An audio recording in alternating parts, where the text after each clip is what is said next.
चैत्र नवरात्रीच्या अष्टमीचे अत्यंत महत्त्वाचे उपाय. देवी दुर्गेचा आशीर्वाद मिळवण्यासाठी अष्टमीला विड्याच्या पानांचा खास उपाय करू शकता. पानावर गुलाबाच्या पाकळ्या ठेवून देवी दुर्गेला अर्पण करा. ह्यामुळे धनप्राप्ती होण्यास मदत होते. चैत्र नवरात्रीत देवी दुर्गेला विड्याचं पान द्या. यामुळे जीवनात सुख, शांती आणि समृद्धीचं आगमन होतं. तुम्ही जर कर्जाच्या ओझ्याखाली असाल तर विड्याच्या पानांचा उपाय करू शकता. यासाठी विड्याच्या पानावर एक वेलची आणि लवंग ठेवून विडा बनवा. आता हा विडा देवीच्या चरणापाशी अर्पण करा. या उपायामुळे तुमची कर्जातून लवकरच सुटका होईल. करिअरमध्ये नावलौकिक मिळवायचं असेल तर अष्टमीच्या दिवशी पानावर मोहरीचे तेल काही थेंब टाकून ते देवी दुर्गेला अर्पण करा. यामुळे करिअरमध्ये निश्चितच यश मिळेल. त्याचबरोबर चांगली नोकरीची ऑफर मिळू शकते. व्यवसायात यश मिळवण्यासाठी अष्टमीला पिंपळ, आंबा आणि विड्याची पानं एका धाग्याने बांधा. काम करत असलेल्या ठिकाणी पूर्व दिशेला बांधा. यामुळे व्यवसायात शीघ्र यश मिळण्यास मदत होते. कौटुंबिक वातावरण खराब असेल किंवा जोडीदारासोबत वाद होत असेल तर अष्टमीला विड्याच्या पानाचा उपाय करा. पानावर शेंदुराने श्रीराम जय श्रीराम लिहून राम मंदिरात जाऊन मारुतीच्या चरणाशी अर्पण करा. चैत्र अष्टमीच्या दिवशी विड्याच्या पानावर गुलाबाच्या पाकळ्या टाका आणि देवी दुर्गेला अर्पण करा.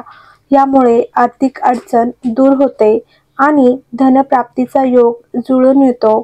वैवाहिक समस्या दूर करण्यासाठी नवरात्रीत मंगळवारी किंवा शनिवारी पानाच्या पुढच्या बाजूला कुंकवाने जय श्रीराम लिहा आणि हनुमानजींच्या मंदिरात जाऊन हातावर ठेवा.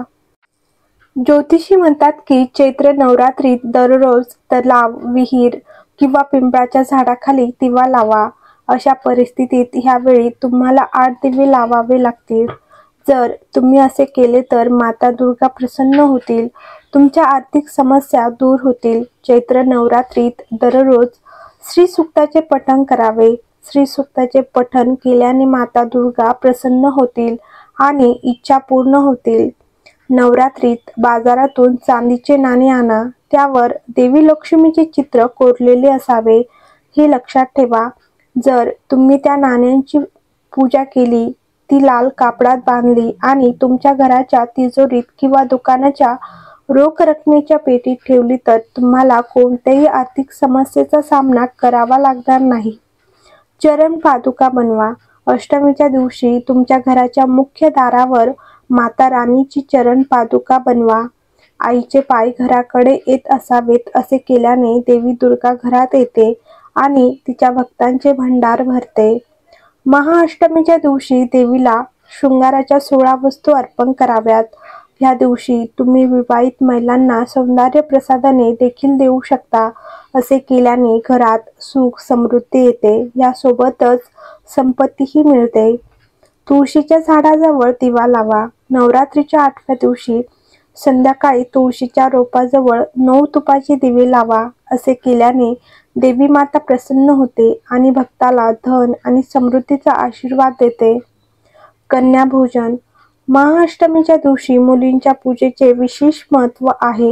या दिवशी लहान मुलींना खाऊ घाला आणि तुमच्या क्षमतेनुसार त्यांना दक्षिणा द्या. असे केल्याने देवी माता भक्ताला सर्व संकटापासून मुक्त करते. अष्टमी हवन. अनेक लोकांचा उपवास सप्तमी, अष्टमी किंवा नवमीला संपतो आणि नंतर शेवटच्या दिवशी हवन केले जाते. अष्टमीच्या दिवशी हवन करणे शुभ असते. कन्या भोजन. तर उपवासाच्या शेवटी जेव्हा उद्यापन केले जाते तेव्हा कन्या भोजन आयोजित केले जाते. अष्टमीला 9 मुलींना जेवण दिल्यानंतर लहान मुलींना लाल रंगाच्या भेटवस्तूसह लहान पर्समध्ये दक्षिणा द्या. संधी पूजा. अष्टमी पूजा आरती. ह्या दिवशी माता रानीची सकाळची आरती, दुपारची आरती, संध्याकाळची आरती आणि संधी आरती केली जाते. अष्टमी तिथीच्या शेवटी आणि नवमी तिथीच्या सुरुवातीला संधी आरती केली जाते. लाल चुनरी. तर ह्या दिवशी आईला लाल चुनरी अर्पण करावी. जर तुमची इच्छा असेल तर ह्या दिवशी आरती आणि पूजेदरम्यान लाल चुनरीमध्ये 5 प्रकारचे सुकेमेवे ठेवून माता राणीला अर्पण करा. नंबर 6. लाल झेंडा, लाल ध्वज. देवीच्या मंदिरात लाल ध्वज अर्पण करा. जर तुम्हाला हवे असेल तर तुम्ही तो मंदिराच्या घुमटावर लावू शकता. देवीला अन्न अर्पण करा. दुर्गा मातेचा भोग. अष्टमीच्या दिवशी आईच्या मंदिरात जा आणि लाल चुनरीमध्ये कमळाच्या बिया आणि बताशा मिसळलेले नाणे देखील अर्पण करा. ह्यासोबतच देवीला मालपुहा आणि खीर अर्पण करा. तर नंबर 18.